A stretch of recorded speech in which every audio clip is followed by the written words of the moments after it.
Good morning my dear students. कक्षा 10 के विद्यार्थियों, आज हम सब्जेक्ट साइंस चैप्टर 6 में भोजन तथा दूसरे पदार्थों का पौधों में किस प्रकार से वहन होता है। इसके पहले के वीडियो में हम पानी किस प्रकार से पौधों के या विभिन्न भागों में पानी और खनिज लवण पहुंचता है, उसको पहुंचाने वाले जाइलम ऊतक के बारे में पढ़ा था। आज हम यहाँ पर भोजन तथा दूसरे पदार्थों का किस प्रकार से वहन होता है, हम उसके बारे में पढ़ेंगे और कौन सा ऐसा ऊतक है जो भोजन और अन्य पदार्थों को पौधे के विभिन्न भागों में पहुंचाता है। डियर स्टूडेंट, मैं आपको उस ऊतक का नाम बता दूं। उस ऊतक का नाम है फ्लोएम ऊतक। फ्लोएम ऊतक जो भोजन पेड़ पौधों के पत्तियों में संग्रहित होता है प्रकाश संश्लेषण के दरमियान, उस भोजन को पौधे के विभिन्न भागों में पहुंचाने का जो काम होता है स्टूडेंट्स, वो काम फ्लोएम ऊतक करता है। तो चलिए हम बुक पे आते हैं। बुक में आपके क्या लिखा है उसे हम देखते हैं। देख लीजिए, लिखा है कि भोजन तथा दूसरे पदार्थों का स्थानांतरण। अब तक हमने क्या पढ़ा था कि पौधों में जल एवं खनिज लवणों के बारे में पढ़ा था। अब हम बात करेंगे कि उपापचयी क्रियाओं के उत्पाद, विशेष रूप से प्रकाश संश्लेषण में जो पत्तियों में होता है, यानी पत्तियों में जो भोजन बना है प्रकाश संश्लेषण क्रिया के द्वारा, उसका पौधों के अन्य भाग में वहन कैसे होता है। तो ध्यान सुनिए, प्रकाश संश्लेषण के विलेय उत्पादों का वहन स्थानांतरण कहलाता है। अब यहाँ पे विलेय उत्पाद का मतलब क्या है? तो कुछ ऐसे ऊतक होंगे जो पदार्थ को विलेय स्वरूप में पौधों के विभिन्न भागों में पहुंचाते होंगे। चलिए देखिए, यह स्थानांतरण किसके द्वारा होता है? तो फ्लोएम के द्वारा होता है। आप यहाँ देख सकते हैं, फ्लोएम नामक भाग होता है वृक्ष में जो प्रकाश संश्लेषण के उत्पादों के अलावा अमीनो अम्ल तथा अन्य पदार्थों का भी परिवहन करता है। ध्यान दीजिए, आपको यहाँ ध्यान देना है कि फ्लोएम प्रकाश संश्लेषण के उत्पादों के अलावा अमीनो अम्ल का भी वहन करता है। किसका वहन करता है? अमीनो अम्ल का भी वहन करता है। तो आपको पता चल गया कि पत्तियों में जो भोजन बनता है उसका वहन कैसे होता है। चलिए अब हम आगे देखते हैं। देखिए, ये पदार्थ विशेष रूप से जल के भंडारण अंगों, फलों, बीजों तथा वृद्धि वाले अंगों में ले जाए जाते हैं। जो पदार्थ, जो भोजन प्रकाश संश्लेषण की क्रिया विधि के द्वारा वनस्पतियों में बना है, वह भोजन फ्लोएम ऊतक कहाँ ले जाता है?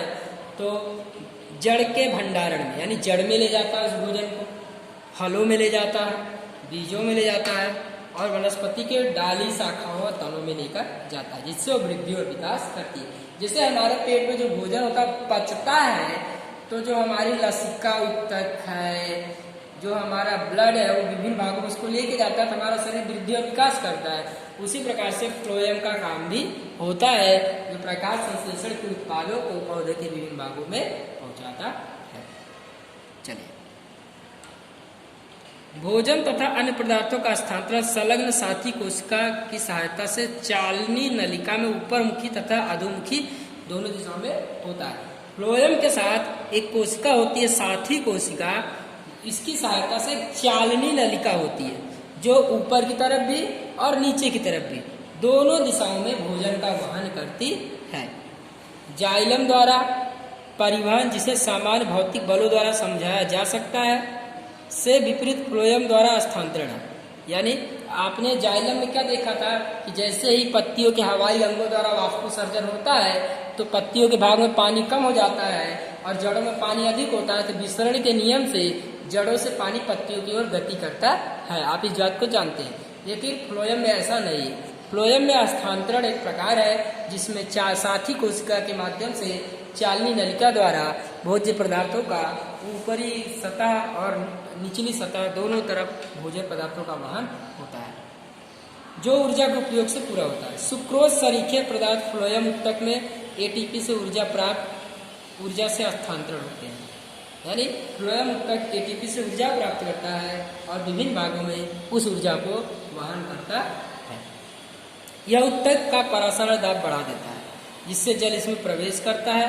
यह दाब पदार्थों को फ्लोएम से उत्तक की तरफ ले जाता है। तो होता क्या है, परासरण का नियम आपने पढ़ा था 9th क्लास में कि अगर एक तरफ सांद्रता ज़्यादा रहे और दूसरी तरफ कम रहे तो द्रव पदार्थों का वहन अधिक सांद्रता से कम सांद्रता की ओर होता है। उसी प्रकार से वृक्षों में भी होता है। अगर भोज्य पदार्थ गति कर रहा है तो पौधे के अन्य भाग में भोज्य पदार्थों की कमी हो जाएगी, जिससे परासरण दाब बढ़ जाएगा और परासरण दाब के फलस्वरूप पौधों के विभिन्न भागों में पत्तियों छोड़कर भोजन का वहन होगा। उदाहरण के लिए बसंत में जड़ व तने के उत्तकों में भंडारित शर्करा का स्थानांतरण कलिकाओं में होता है, जिससे वृद्धि के लिए ऊर्जा की आवश्यकता होती है। आप बसंत ऋतु में देखते हैं कि जड़ से व तने से उत्तकों में जो शर्करा इकट्ठी होती है तो फूलों में चली जाती है और बसंत ऋतु में आप देखते हैं कि विभिन्न प्रकार के फूल, नए रंग बिरंगे फूल खिलते हैं।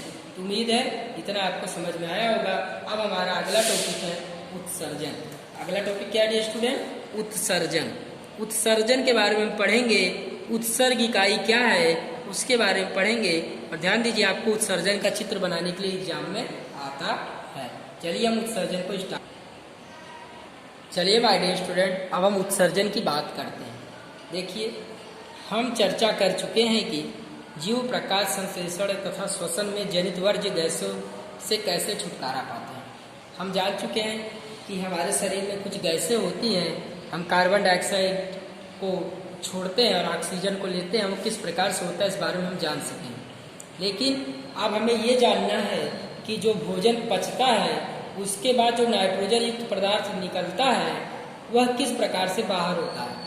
तो जो भी हानिकारक पदार्थ है, जो भी नाइट्रोजन युक्त पदार्थ है जो हमारे शरीर के हानिकारक है, उसको निकालने की प्रक्रिया को हम उत्सर्जन कहते हैं। यानी शरीर में पाचन के बाद जो भी हानिकारक पदार्थ बच जाते हैं उनके उत्सर्जन के लिए, उनको बाहर करने की प्रक्रिया उत्सर्जन कहलाती है।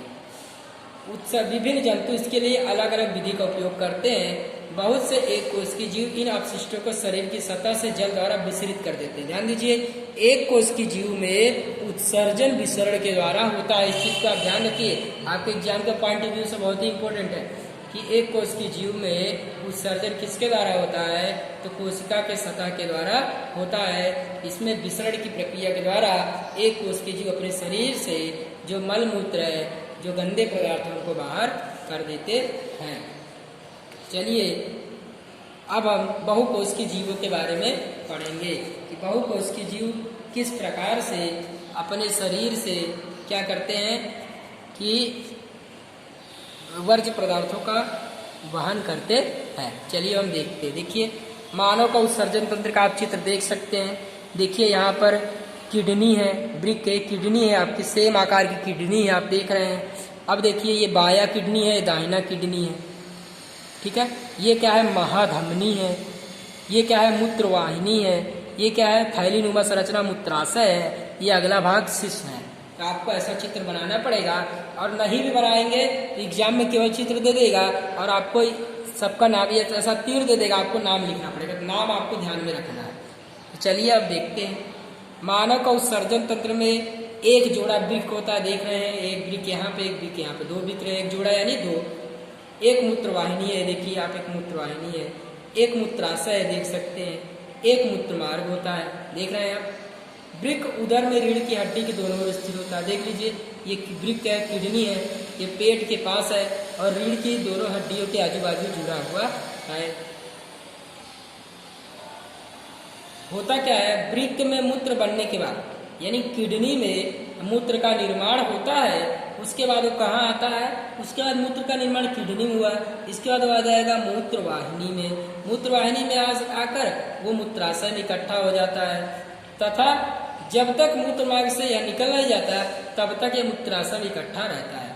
मूत्र किस प्रकार तैयार होता है? मूत्र बनने का उद्देश्य रुधिर में से वर्ज्य पदार्थों को छानकर बाहर करना है।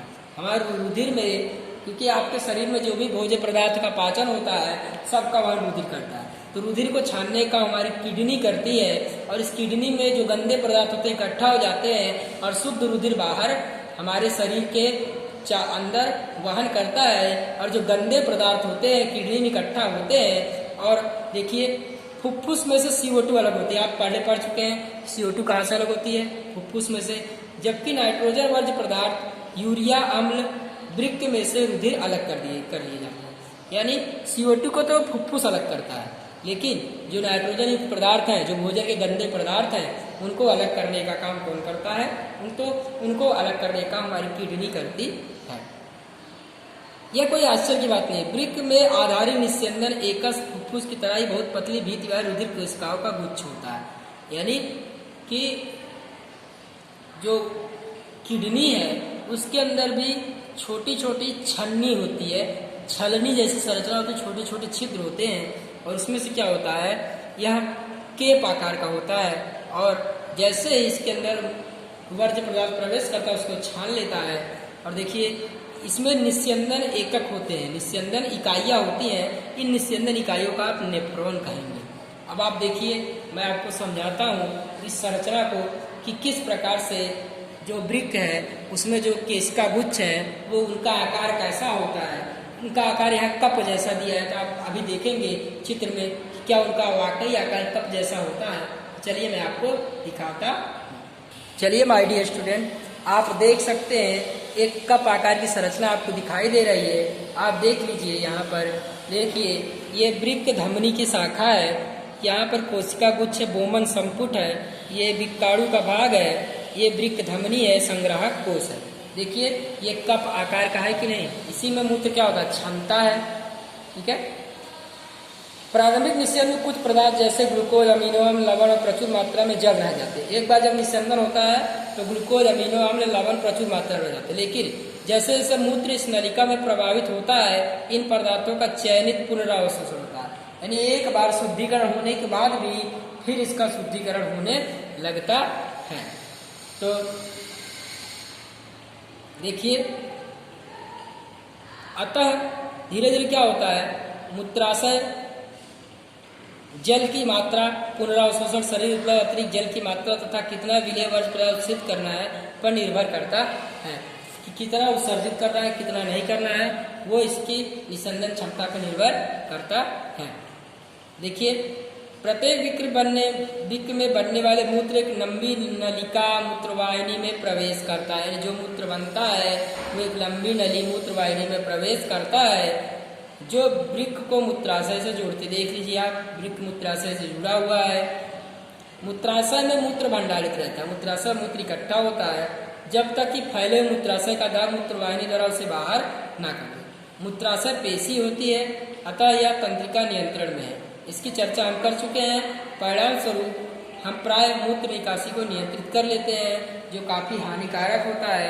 अगर हम मूत्र निकासी को रोक के रखें तो हमारी किडनी की कार्य क्षमता को नुकसान पहुंचाता है।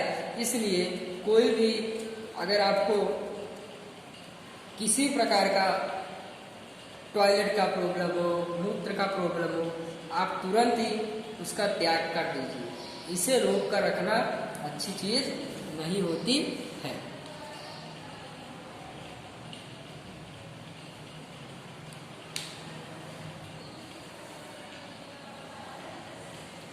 चलिए हम बात करते हैं कृत्रिम वृक्क आपोहन की। ये क्या होता है, जिसकी किडनी खराब हो जाती है उसके लिए ये प्रक्रिया उपयोगी है। ध्यान दीजिए, उत्तरजीविता के लिए वृक्क एक जैवंग है। कई कारक जैसे संक्रमण, आघात वृक्क को सीमित रुधिर प्रवाह, वृक्क की क्रियाशीलता को कम कर देते हैं। कुछ ऐसे कारण होते हैं जिससे हमारी वृक्क या किडनी की कार्य क्षमता क्या होती है, प्रभावित होती है। जब किडनी की कार्य क्षमता प्रभावित होती है तो शरीर में विषैले तत्व इकट्ठे होने लगते हैं, क्योंकि उन्हें बाहर नहीं हो पाते, तो कभी कभी व्यक्ति की मृत्यु भी हो जाती है। वृक्क के अक्रिय होने की अवस्था में कृत्रिम वृक्क आपोहन किया जाता है। यानी जब किडनी नहीं काम करती तो कृत्रिम रूप से किडनी का काम किया जाता है। इसमें क्या होता है, एक कृत्रिम वृक्क नाइट्रोजनी अपशिष्ट उत्पादों को रुधिर आपोहन द्वारा निकालने की युक्ति है। देखिए ये यहाँ पर देखिए एक व्यक्ति है, यहाँ पर एक संरचना बनी हुई, इसी के माध्यम से हमारे शरीर में जो हानिकारक पदार्थ होते हैं उनको बाहर कर लिया जाता है। कृत्रिम वृक्क बहुत ही अपारगम स्तर वाली नलिकाओं से युक्त होती है। यानी कृत्रिम वृक्क जो होती है, देखिए आप यहाँ पर एक संरचना बनी है, ढेर सारी झिल्ली बनी है, आप देख सकते हैं इस चित्र में। यहाँ से आपका ब्लड निकाला जा रहा है और देखिए यहाँ पर आपोहन के लिए ताज़ा विलेयर यहाँ इकट्ठा हो रहा है और आपोहन के बाद जो यूरिया है, अतिरिक्त लवण है, वो यहाँ पर इकट्ठा हो रहा है, यानी गंदगी यहाँ बाहर हो रही है। इस प्रकार से कृत्रिम आपोहन विधि से भी हम शरीर को स्वच्छ रखते हैं। जिनकी किडनी खराब हो जाती है उनको इसी प्रकार से जीवित रहना पड़ता है। तो आपका डियर स्टूडेंट, आपका लेसन नंबर 6 यहीं पर समाप्त हुआ है। उम्मीद है आपको लेसन नंबर 6 से समझ में आया होगा और इसी में आपका मैं होमवर्क बताता हूँ कि आप सभी को इसका एक्सरसाइज करना है। तो आज के लिए इतना ही। लेकिन डियर स्टूडेंट, यहाँ पर थोड़ा सा हम पादप में उत्सर्जन की चर्चा कर लेते हैं कि ये तो मनुष्य में उत्सर्जन की बात हुई, पौधे किस प्रकार से उत्सर्जन का काम करते हैं इसके बारे में हम देखेंगे।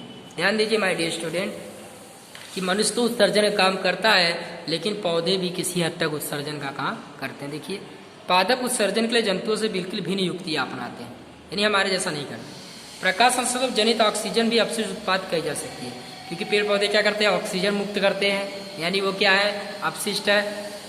ये कैसे होता है, हम चर्चा कर जो पौधे ऑक्सीजन तथा कार्बन डाइऑक्साइड के साथ कैसा व्यवहार करते हैं। वे अतिरिक्त जल को वाष्पित कर द्वारा निकाल देते हैं, आप जानते हैं। पादपों में बहुत से उत्तक मृत कोशिकाओं बने होते भी आपको पता है, और वे अपने कुछ भागों जैसे पत्तियों का क्षय भी कर सकते हैं, भी आप जानते हैं। बहुत से पादप अपशिष्ट उत्पाद कोशिका रिक्तिका में संचित रहते हैं। पौधों से गिरने वाली पत्तियों में अपशिष्ट उत्पाद संचित रहते हैं। अन्य अपशिष्ट उत्पाद रेजिन तथा गोंद के रूप में मिलते हैं अथवा पुराने जाइलम में संचित रहते हैं।